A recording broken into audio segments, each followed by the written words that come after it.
This is Kathy Biehl of EmpowermentUnlimited.net with Astro-Insight for the week of July 25th, 2022.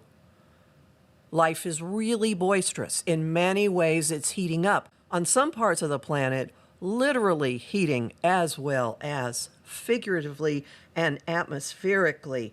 This is an incredibly active week, and there's a sense that something is building, something is coming, something huge.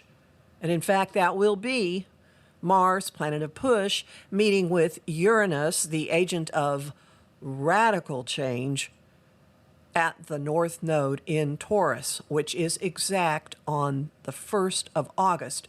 We've been feeling it. We feel it even more this week as the build-up starts to get hotter and hotter and hotter. Hot is a key word. Did you notice?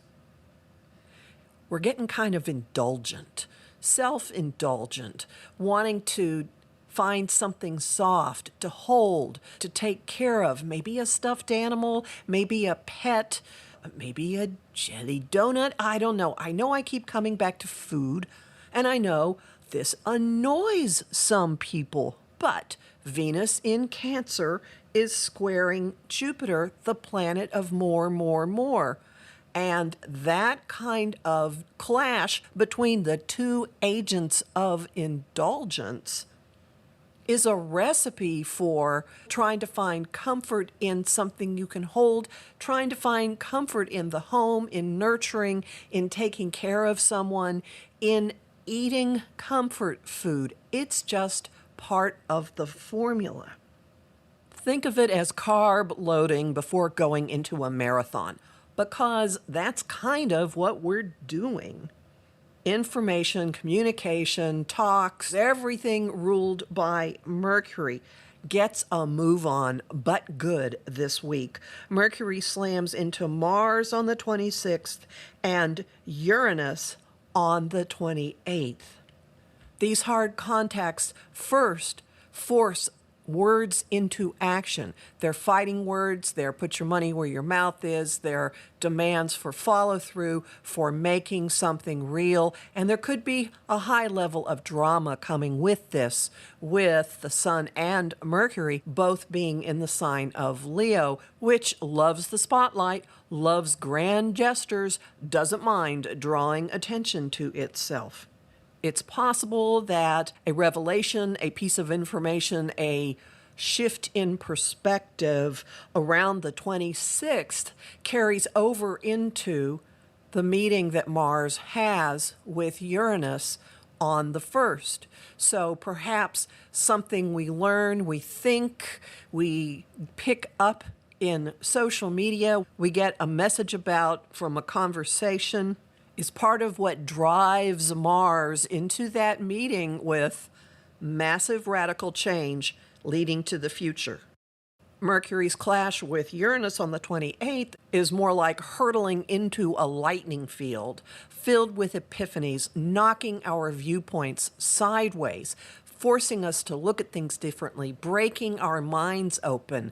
This is a recipe for startling information, shocking information, plot twists, seeing the light in a way you haven't before, in a way that radically affects your resources, your sense of your body, your sense of your place on this earth, your attitude about your food, all very Taurian things. Mercury is giving information to both of the parties who are headed for the meeting on the 1st. And as they're hurtling along toward that meeting, we have the new moon in Leo on the 28th. Leo lights up self-expression and ability to have fun and to show your true nature to the world. It's warm-hearted, vibrant energy. This new moon is really fueling your inner fire in a huge way because it's getting an assist from Jupiter, whom Venus talked with earlier in the week.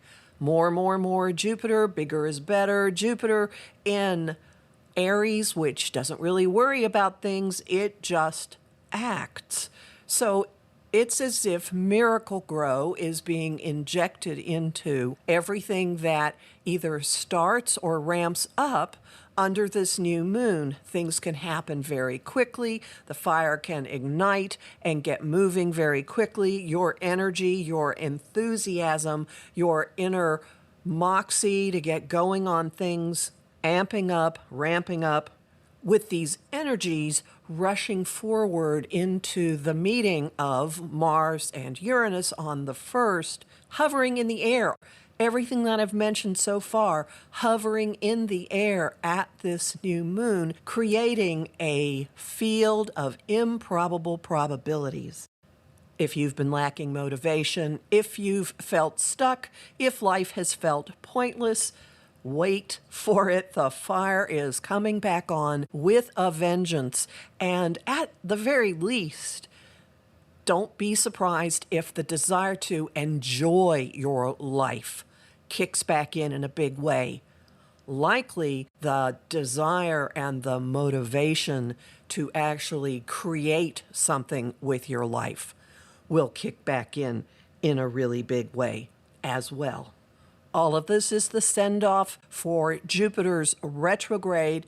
He's going to spend the next couple of months backing out of Aries and finishing up his time in Pisces until he returns to Aries again at the end of the year for his next big swath through it.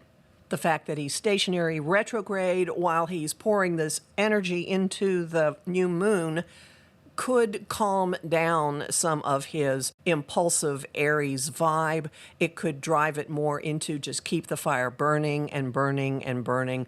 And it's possible that the potentials of this new moon will continue, not just through this moon cycle, but until Jupiter backs out of Aries into Pisces at the end of October.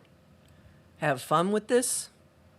It's a great time for pyromaniacs, and those who aren't particularly inclined toward that may still enjoy the injection of energy that this is bringing. Homing thought of the week, let your light shine. Song of the week, every song you can think of that has fire in the title or the lyrics.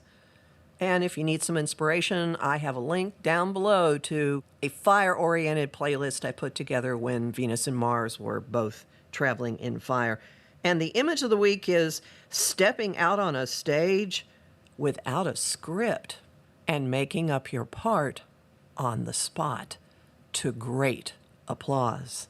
You'll learn more about this in my forecast for the Leo new moon, which is already up at my site, empowermentunlimited.net, where you can sign up for my mailing list and book a session with me. I'm Kathy Biehl, a professional astrologer with more than 30 years' experience. I host the show Celestial Compass on Om Times Radio on the first and third Monday of every month at 5 p.m. Eastern. I also host lively conversation on Facebook at Empowerment Unlimited and the group The Astro-Insight Lounge. I have lots of bonus content at patreon.com/Kathy Biehl, and I'm really grateful to the people who support my work there. I'm on Instagram at @KABiehl and on YouTube at the Professional Aquarian Channel. Talk to you next week.